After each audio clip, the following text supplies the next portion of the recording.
As a result of Florida Governor Ron DeSantis and his Stop Woke Act, a Florida textbook publisher had actually removed all references to race in a lesson about Rosa Parks.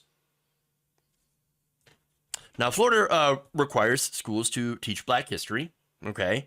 However, a new law signed by Governor Ron DeSantis prohibits instruction that would compel students to feel responsibility, guilt, or anguish for what other members of their race did in the past, among other limits.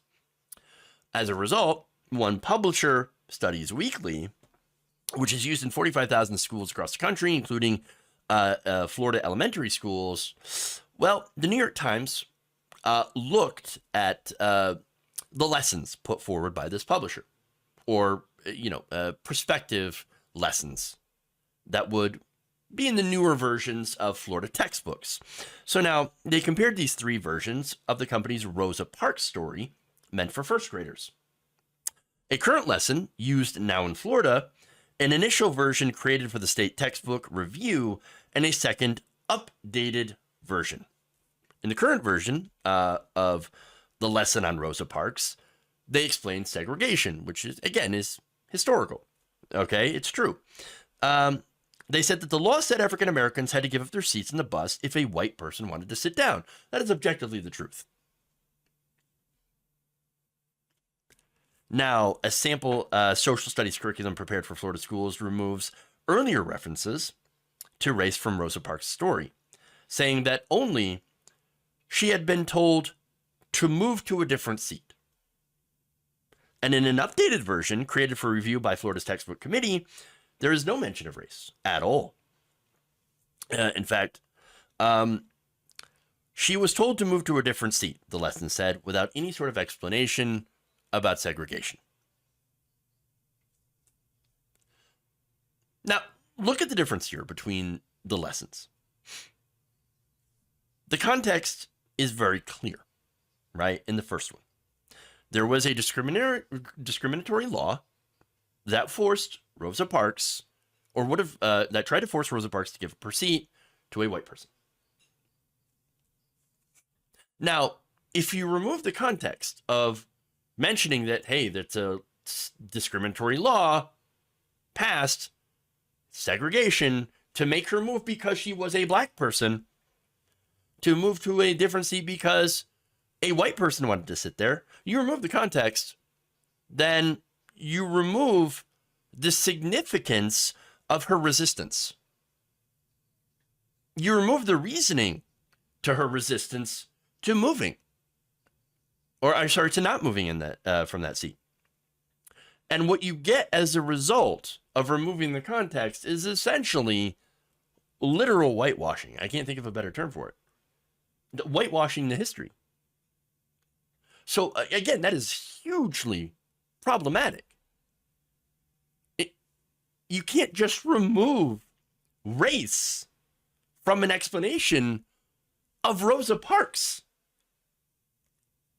But they tried it. Now, the Florida Department of Education was like, okay, you might have gone a little too overboard. In fact, Studies Weekly, they said, had overreached by removing mentions of race. I love it, because they're like, look, we wanted to do this kind of on the down low, kind of remove the overt, that anything that might make, I don't know, white people back then who passed these discriminatory laws look bad. But I think you gave it away a little too much. Okay? Just a little bit too much. Look, here's what they said. Any publisher that avoids the topic of race when teaching civil rights movement, slavery, segregation would not be adhering to Florida law. The department said in a statement. But Studies Weekly said, well, wait, hold on.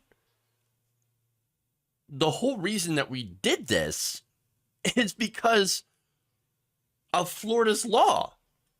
You said to remove anything that, mentions race that could make potentially a white child feel some sort of shame or guilt for the things that had happened in the past.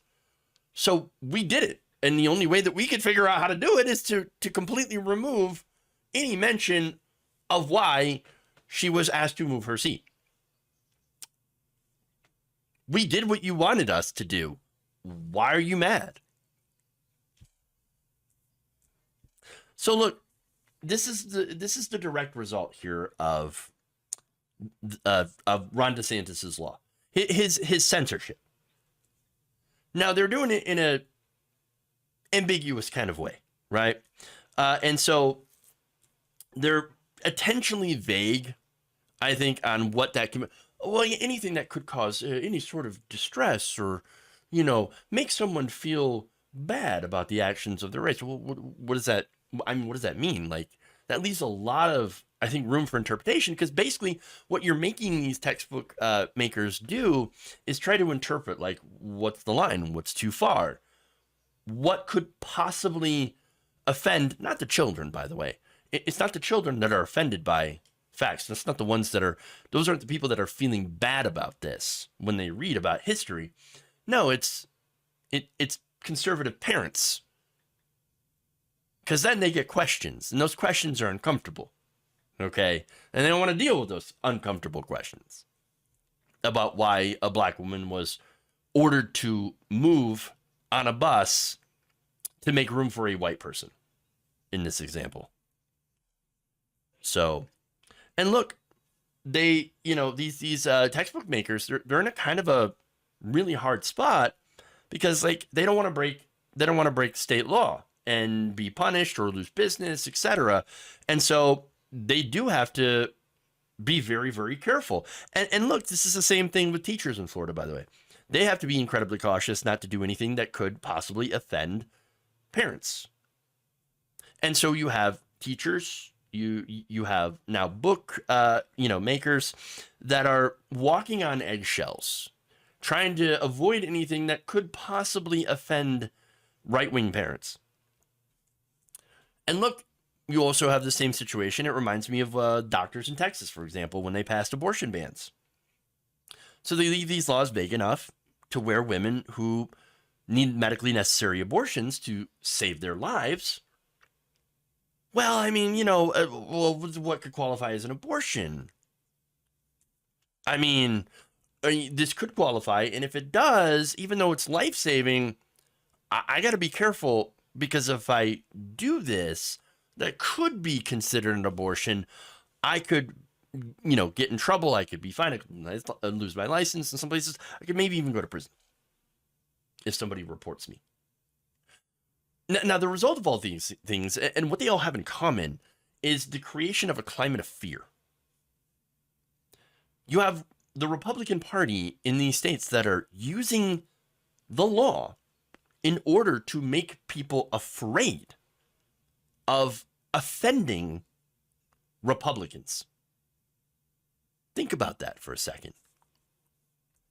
I mean, you might as well call these laws snowflake laws, because that's what it is. I mean, how dare you offend Republicans? We're going to get the law after you. If that isn't incredibly dangerous censorship and control, I don't know what else is.